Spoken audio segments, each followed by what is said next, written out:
Hey, what's up guys? Today, I'll show you a science fiction drama film. Open your eyes. Spoiler ahead, watch out and take care. The movie begins with a woman's voice telling a sleeping young man named Cesar to open his eyes. He wakes up in his bed and gets up to prepare for work. He drives his car to an empty city, but Cesar wakes up again. This time, a dark-haired woman is sleeping beside him. It appears that she's infatuated with him, while Cesar doesn't really care much about her. He gets up and quickly puts on some clothes, eager to get away from the woman.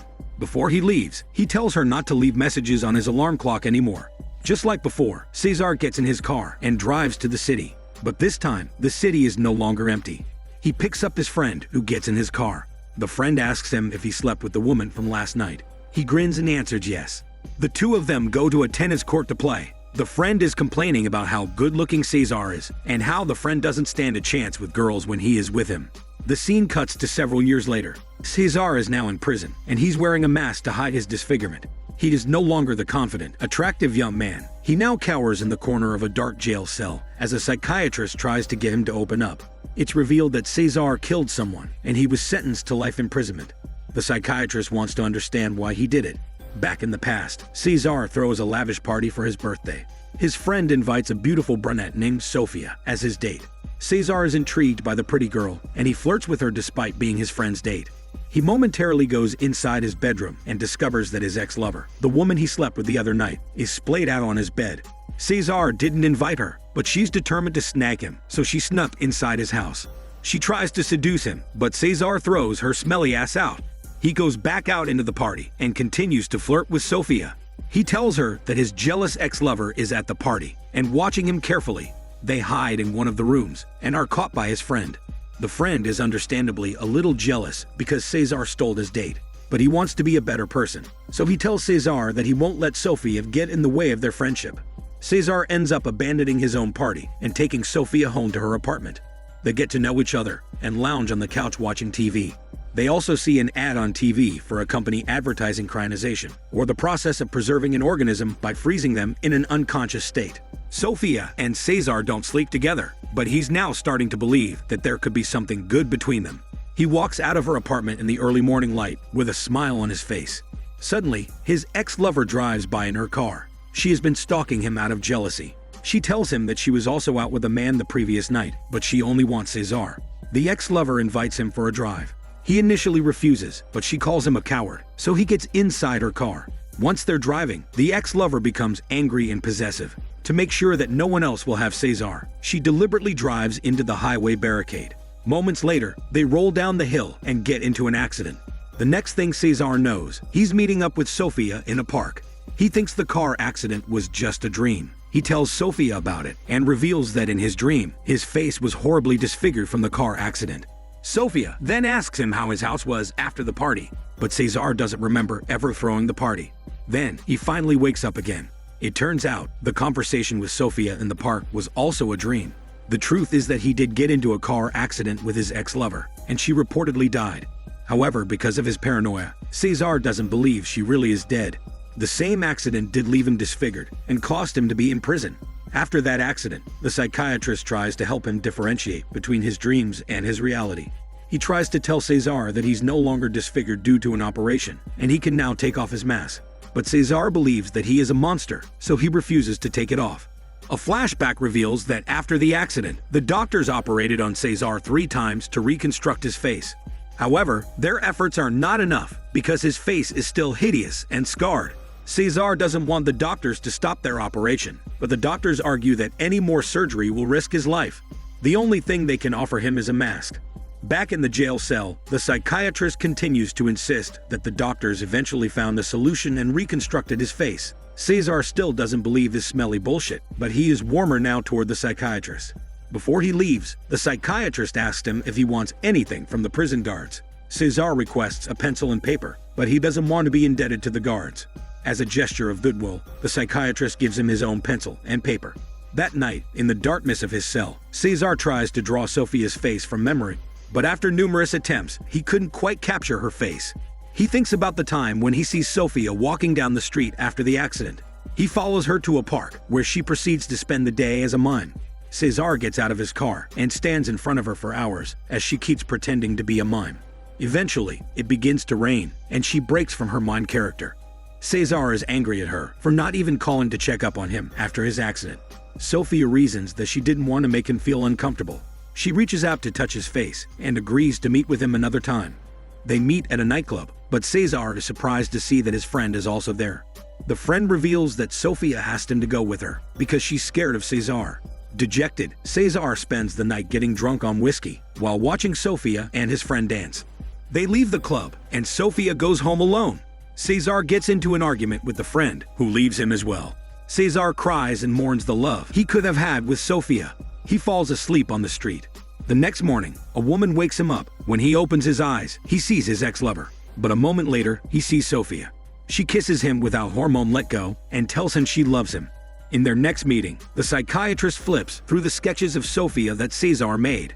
Cesar tells him that he doesn't know who he hurt that led to him being imprisoned.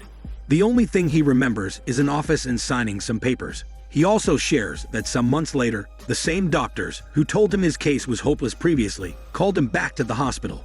He remembers now that they suddenly had a new operation for him. He was strapped to a strange-looking tubular machine, and when he came out, his face was back to its former beauty. After this, Cesar gets back his fabulous life. He has his youth, money, looks, and his beautiful girlfriend Sophia. Everything is finally alright. The friend goes out to dinner with the couple, and he's happy for them, although he does have feelings for Sophia. One night, Cesar gets another dream where his former scarred face is back. He wakes up from his dream and realizes that he's lying beside the sleeping Sophia. He goes to the bathroom, and when he returns, it's no longer Sophia on the bed, but his ex-lover, who appears to have survived the car accident. He ties her up and demands that she tell him where Sophia is.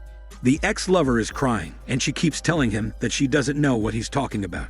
They end up at the police station.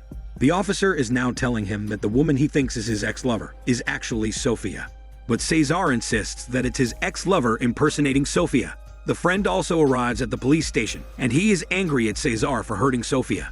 The friend then shows Cesar a picture of him and Sophia, and it seems that the friend also now believes that the ex-lover is Sophia. Cesar goes to a bar to drown his sorrows.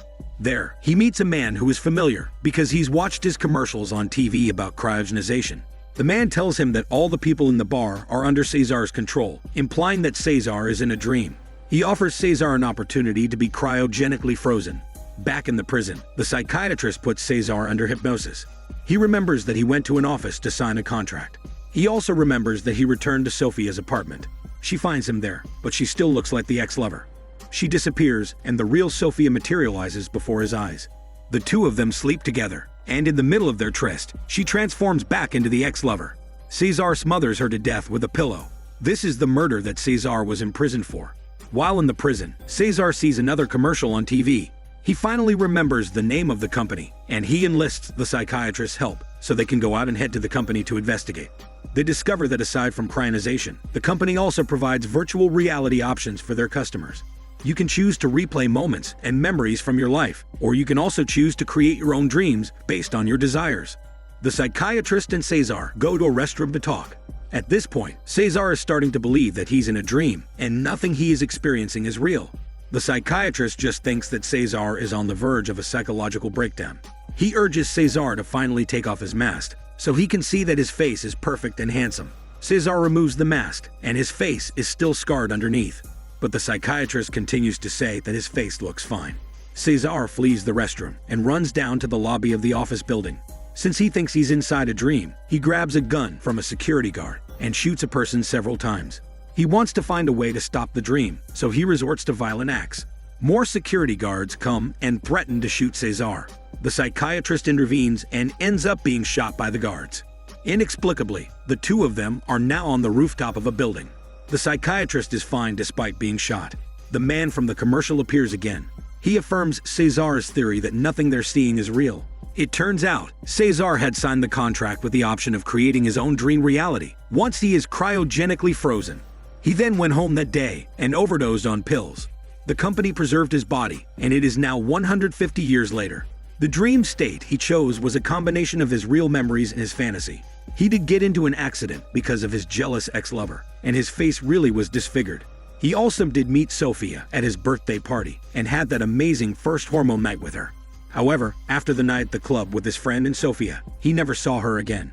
They just had the one-night stand pleasure, not love between them. So the parts where Sophia became his girlfriend and the doctors reconstructed his face are all just parts of his fantasy and never real. In addition, the murder also never happened and he was never imprisoned. The psychiatrist was just a character, conjured to help him realize the things he needed to. The psychiatrist is not aware of this, and he undergoes an existential crisis since he could not understand that he doesn't really exist either. This fantasy reality is an endless cycle of suffering for Cesar. But the man explains that he's now ready to be reborn, and he can choose to wake up from the dream and live his real life in the future. One last time, he sees a vision of Sophia in a white dress standing before him. For a moment, his face is back to normal, and Sophia is looking at him with love in her eyes. He asks her if she knows who she is, and she replies that she doesn't know. The two share a kiss without using their tongues. Cesar also sees his friend, and the psychiatrist is in the corner crying. The man reminds him that they are all not real and their emotions do not matter. The only way things can be real again is if Cesar chooses to wake up. In the end, Cesar makes his decision. He chooses to jump from the rooftop so he can wake up in the real world. The movie ends with Sophia's voice telling him to relax and open his eyes, implying that he may still be confined in his dream cycle. This is Daniel CC Movie Channel. Stay safe and enjoy your day.